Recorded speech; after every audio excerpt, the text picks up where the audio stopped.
The battle for Pokrovske and nearby localities remains fierce. In some sectors, defenses are holding. In others, pressure and logistics constraints are forcing Ukrainian withdrawals and local recalibrations. Notably, the situation around Pisky and parts of Zaporizhia and Donetsk shows steady Russian progress in recent weeks. Compared to earlier months, Russian units are closing in on strategic towns faster in some sectors, exposing gaps and difficulties in Ukrainian defensive logistics. In several areas, the supply lines are strained and bridges have been cut, making prolonged defense more costly. Where possible, Ukrainian commanders are prioritizing fortified river lines and using drones, artillery, and aviation to slow advances rather than committing to costly frontal counterattacks. On leadership and information security, concern among volunteers and frontline personnel is growing.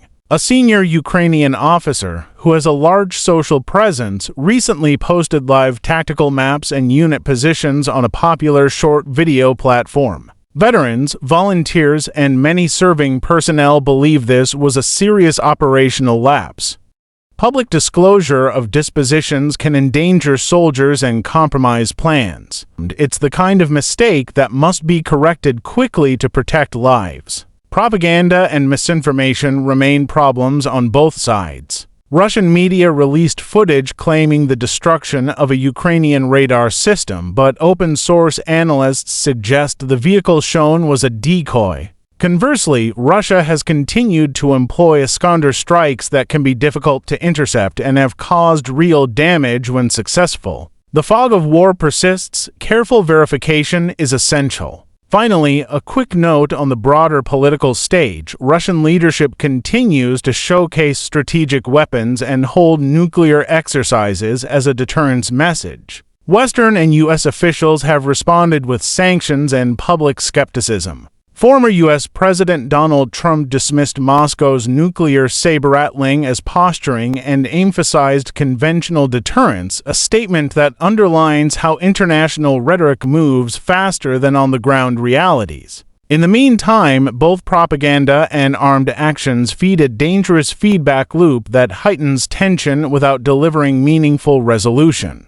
To conclude, Ukrainian drone and sabotage efforts are having measurable operational and economic effects well inside Russian-controlled territory. On the battlefield, the situation is mixed. Tactical successes and local liberations are real, but in some sectors Russian offensives are making steady gains. Logistical constraints, terrain obstacles, and command choices will continue to shape outcomes in the months ahead. Above all, operational security remains critical. Leaks and social media broadcasts of troop positions are a risk to the military.